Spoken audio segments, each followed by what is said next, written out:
Our next presenter is truly the cherry on top of our conference. And not because she is one of few women among us. The vast majority of us here are biblical scholars who, after years devoted to studying and practicing exegesis, had to adapt ourselves to task of translation. Our colleague, Monika Szela-Badzińska, has followed a different path. She began with formal studies in translation and later turned her interest and commitment toward biblical exegesis. I believe that what she has to share has the potential to open new horizon for us all who are, first of all, biblical scholars. She represents both the Wrocław University of Science and Technology and the Biblical Institute at the Pontifical Faculty of Theology in Wrocław. She will talk about translation techniques, dynamic equivalence. I believe it will be the main subject. Dear colleague, we expect a lot from you and from your expertise. Please, the floor is yours. Okay, thank you, Professor Andrzej Gieniusz. Thank you for the nice words, and I hope I deserve them. Now I have my concerns. Yeah, I was interested in biblical studies even from my teenagers. From being a teenager, as I was born into a Protestant family. My mother is a deacon, and I was familiar with various Bible translations from almost my childhood. Okay, and let me share my presentation.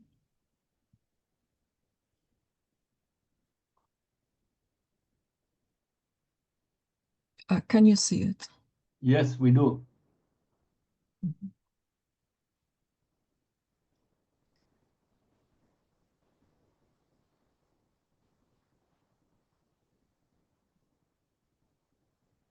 So dynamic equivalence in Polish translations, an overview of assumptions, examples, and predictions.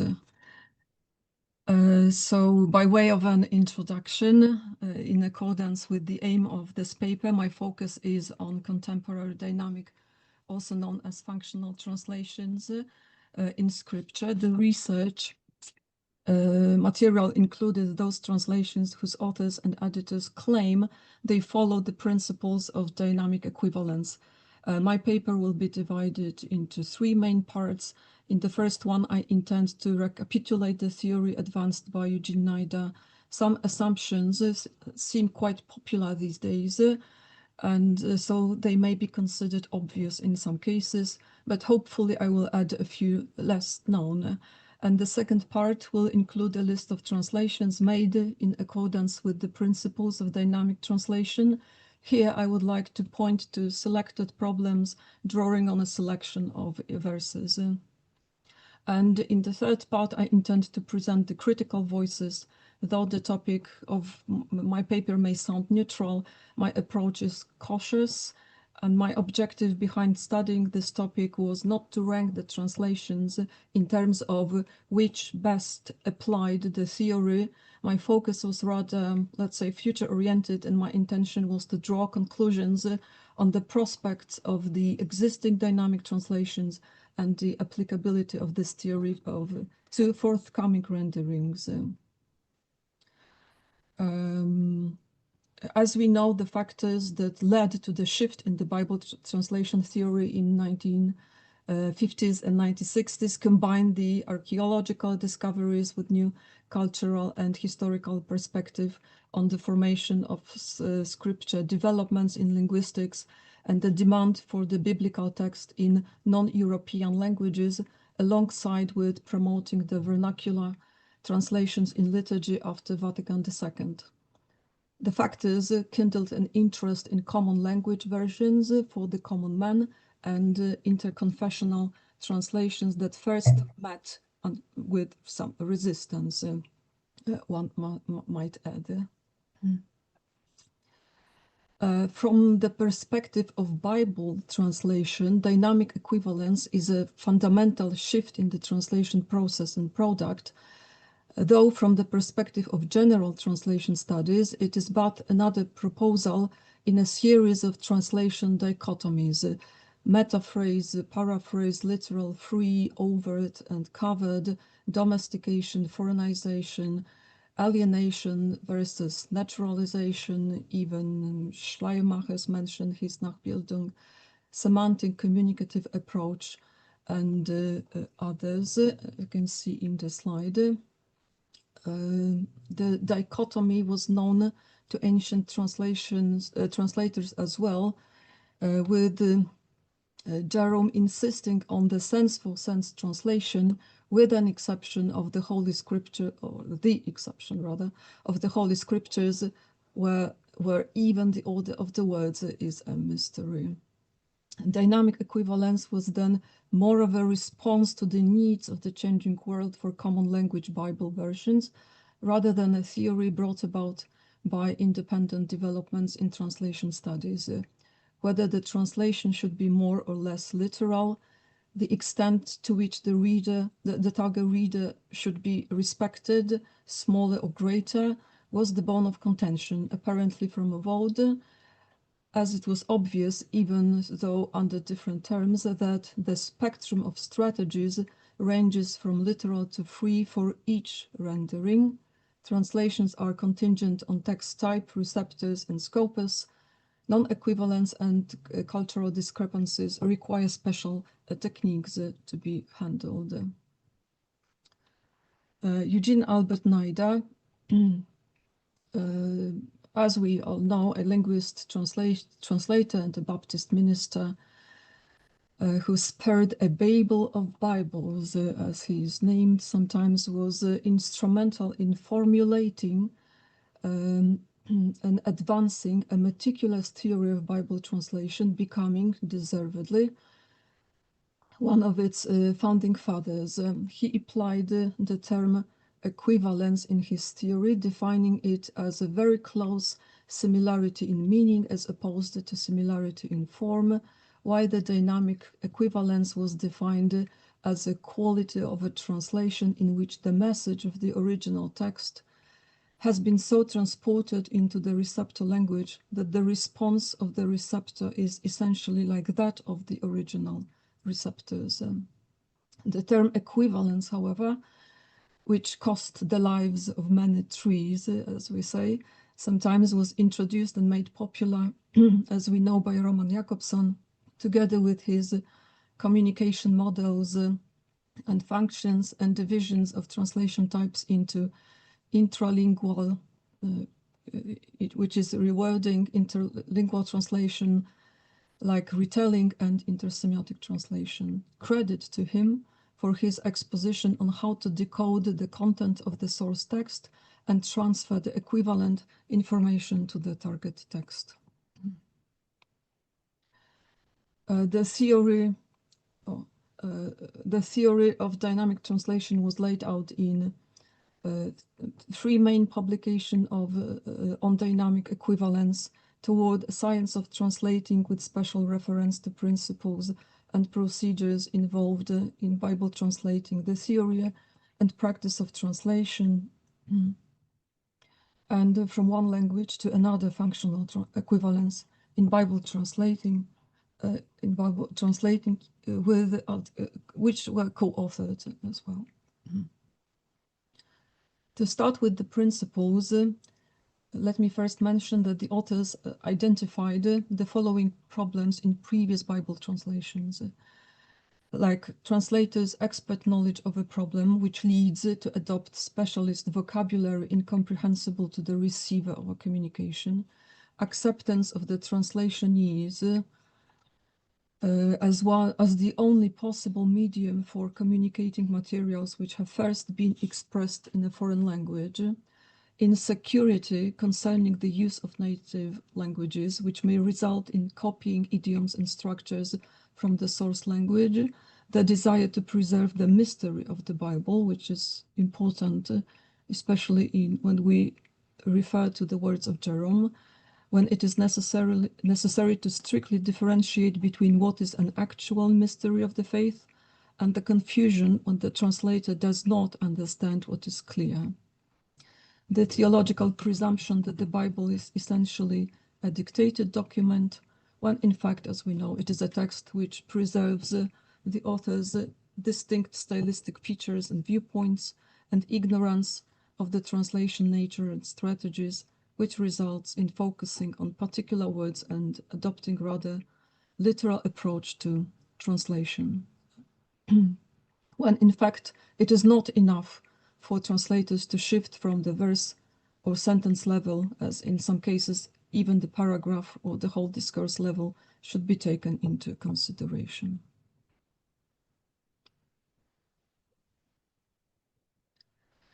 In response, a theory was methodologically developed which clarifies the nature of translation, the types of meaning, referential, in other words, the notative meaning, the connotative meaning, language variety levels and functions, the problems of transfer, transformations, back transformations, and restructuring, the roles of the translation teams with comprehensive explanations of the practical stages of the whole translation process and possible semantic and structural adjustments.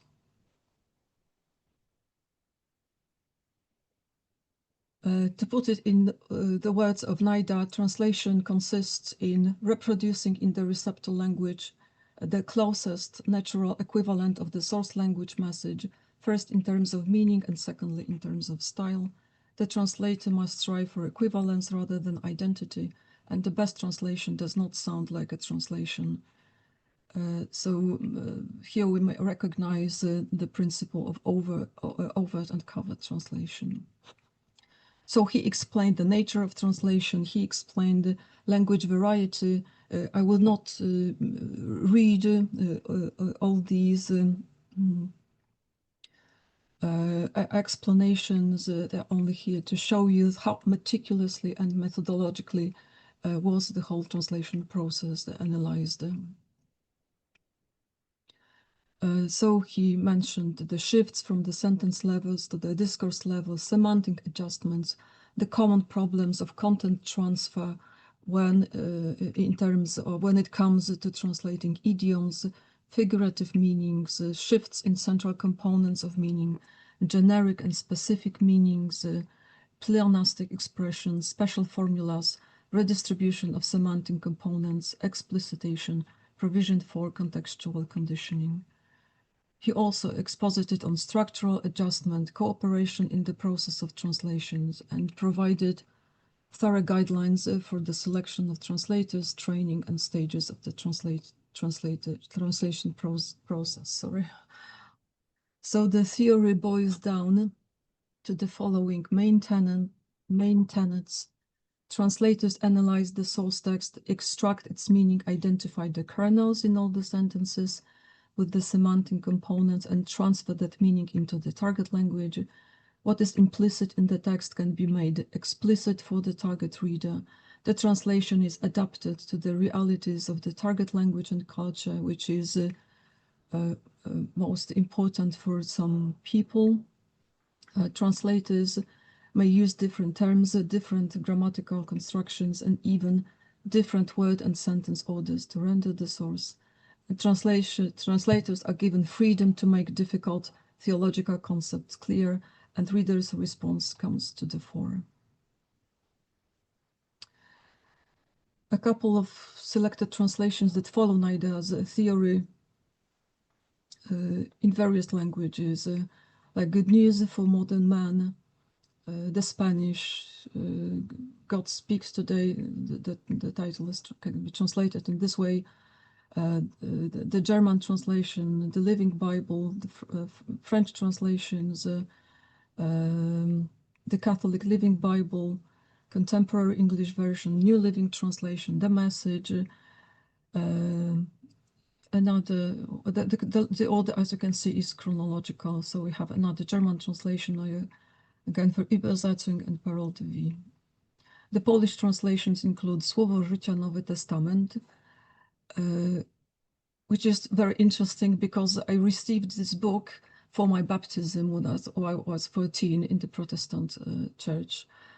Nowy Testament, nowy przekład z języka greckiego na współczesny język polski, Dobra wiadomość o ratunku w Chrystusie, and the translation, well, I have two translations at home, Księga Rodzaju, Księga Wyjścia, Księga Sędziów, Księgi Samuela i fragment pierwszej Księgi Królewskiej, and the further editions.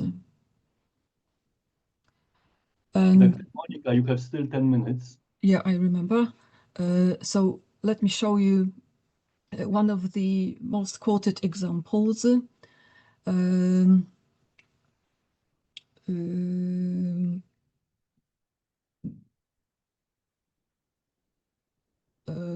Sorry.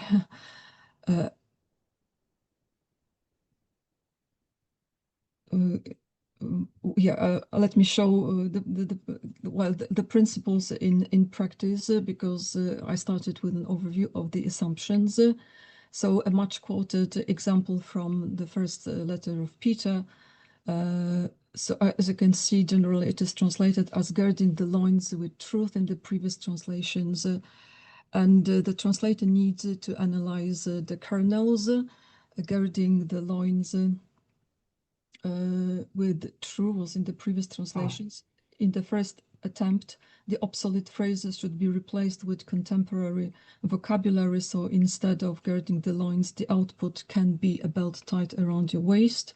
Yet, if upon a deeper analysis of the target culture, the translator learns that this military metaphor is no longer understood, they may substitute it with non-idiom expressions. And why I have the proposal of Nida. How can this phrase be rendered as "always be ready to defend yourself with the truth"? So we drop the metaphor altogether.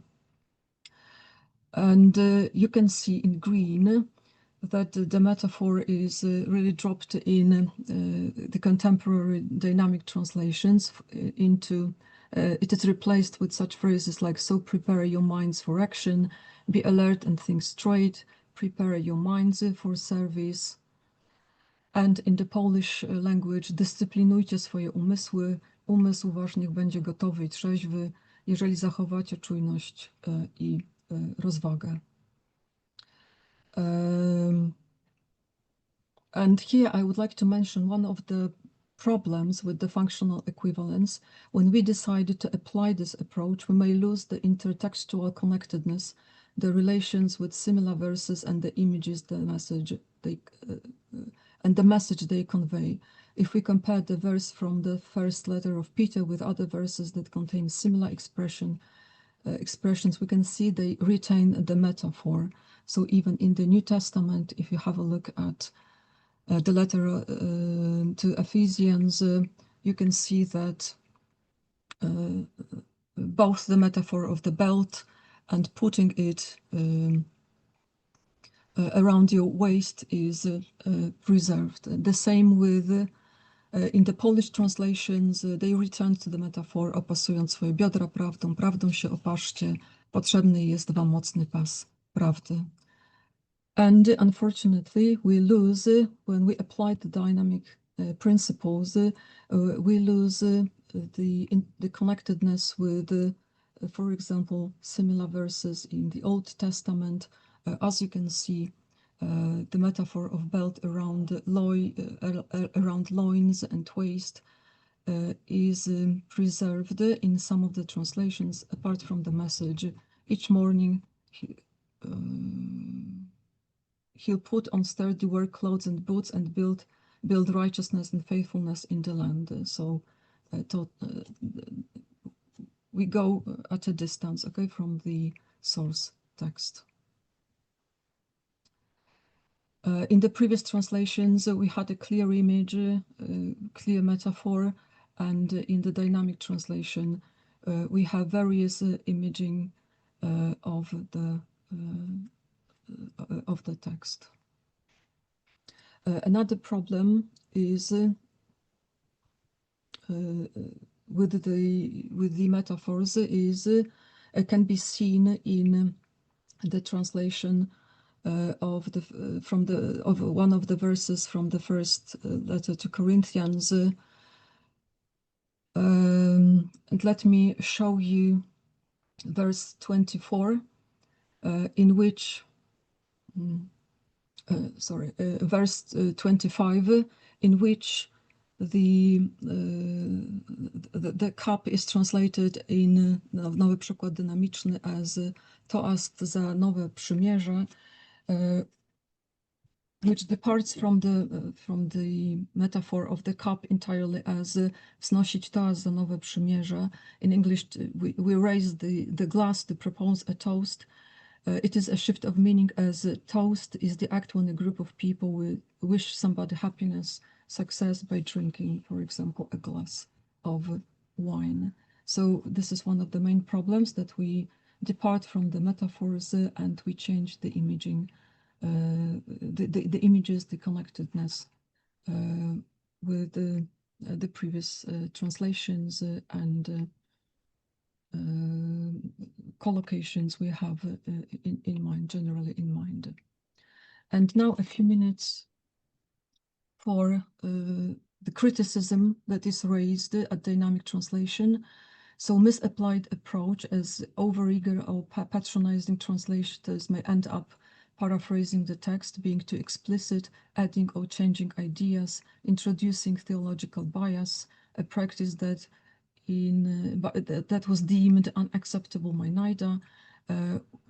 We may apply too much liberty, violating historicity. We may flatten out the poetical lines and images to make it clear and natural, over-translate literary forms, destroying intended brevity or multiple readings. The main criticism was raised at the reader's response, as it is not possible to establish whether two responses are entirely equivalent, given that even monolingual text can trigger different reactions from different groups of readers, contingent on various factors like age, education, and gender. Some scholars claim that we no longer have accurate, majestic Bibles, no confidence in Bibles, no memorization of the Bible, publishing a selection of biblical books for various target readers.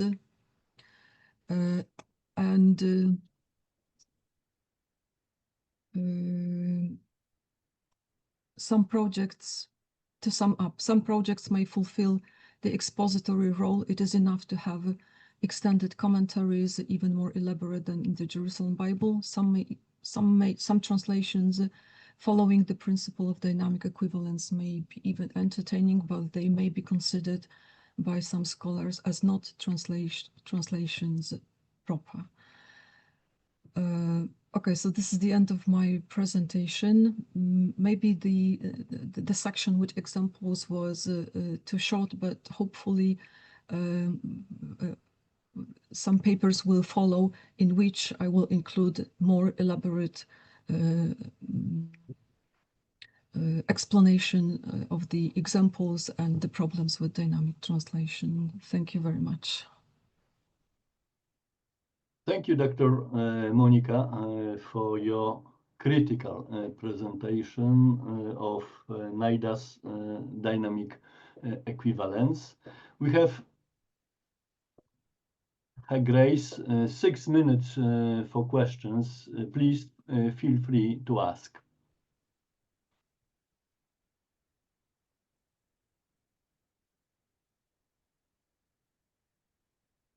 Professor Paraskevi, I think, raised her hand. Please. Professor Paraskevi, please. No, it was just by error. I intend to extend a question to Professor Szela-Badzińska. It is rather a broad question. Where do you see, I don't know what the current situation is in Poland regarding revision of translations or contemporary translations being published. But where do you see Nida's theory standing in today's Bible translation approaches within your national context? So I can see that the dynamic translation, so even if translators do not explicitly admit they apply the rules of dynamic translation, they still depart from the fixed phrases and fixed expressions. So I can see that the future of dynamic, if I understand your question correctly, so I see that the future of dynamic translation in Polish translation, in Polish, in the Bible translation in Poland, will lead to applying some of the principles without openly admitting it is a dynamic translation or dynamic-based translation. So if I may, if I have still have time, Andrzej, a follow-up question. Please, please. In the prefaces of the publications, no comments are made regarding the methodology they used, the setting up of the team, or what they base their translations on? As I mentioned, we have a couple of translations that explain in the forewords, in the introductions, the rules they apply. Sometimes the methodological explanations are quite comprehensive and extended. But in some translations, we can recognize that. Let me show it to you. Oh, sorry.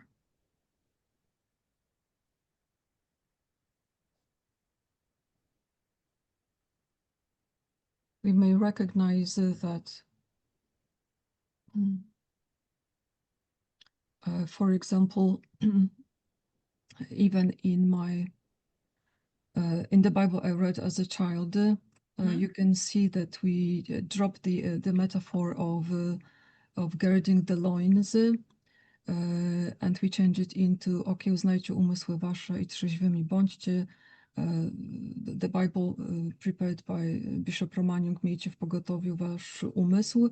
So we may recognize some of the principles inside the translations, but inside the text rather than as clearly stated in the rather beginning. than in the introduction. Yeah. Thank you very much. Anybody else?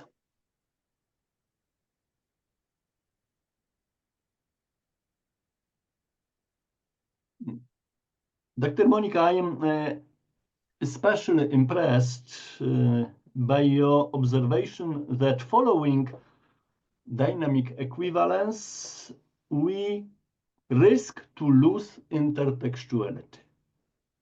I believe that it's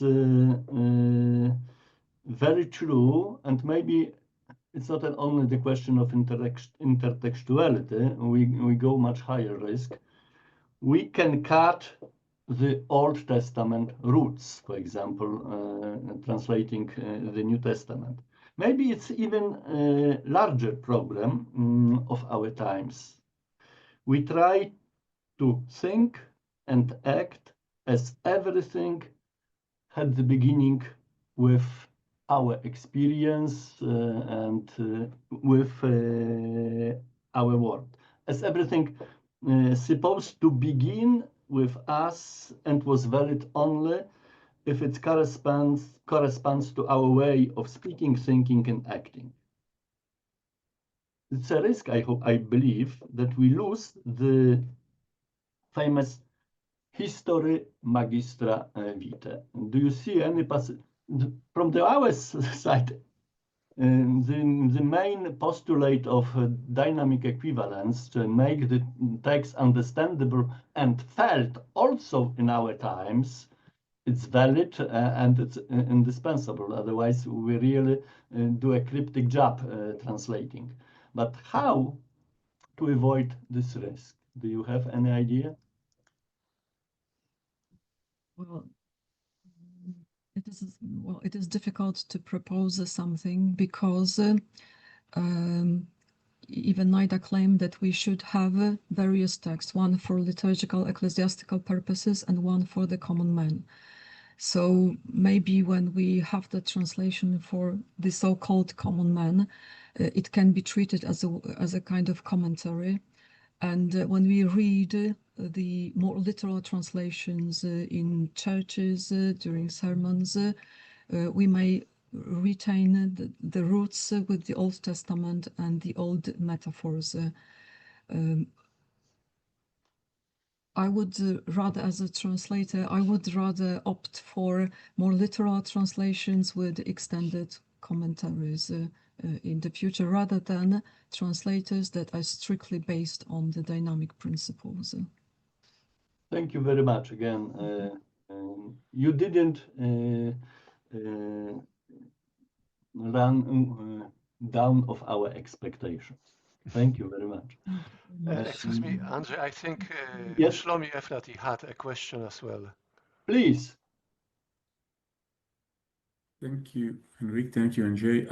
I don't think that we have time. Our time is 9:30. Try to be short. Okay, this is a very general question. If I, well, first of all, Professor Monika, thank you very much for the presentation. If I understand correctly, the ideas of dynamic Targum take for granted that the receptors of, or the reader of the Targum have no access to the original language of whatever scripture. I do wonder how these ideas could be applied, or what this would mean for in cases where readers can actually read the original language. Maybe that concerns particularly scholar, but in these cases where the Targum, where the translation functions side by side with the let's say, original or the source language, then how does this affect the liberties that translators may or may not take, and how does it affect the function of the Targum? Again, sorry, the translation, when it actually provides some kind of commentary to an existing language. Thank you for the question. How I can see it is that so first of all, the Nida's theory was to be applied to people who do not know the original languages generally. So this is the target of the translator of the translation. And for the people who do know the original languages and can read both in Hebrew and or in Greek, so probably the translation may only be assessed by another expert, and for them it is only a kind of, as you said, a kind of commentaries, as if a targum to what is known from the original. But the principles that I mentioned were intended for the target reader who is not familiar with the original languages. So that is the main problem with metaphors and images. Thank you. I'm not certain if I answered your question. Thank you very much. If there are no unavoidable questions, we can move to the last presenter of our session.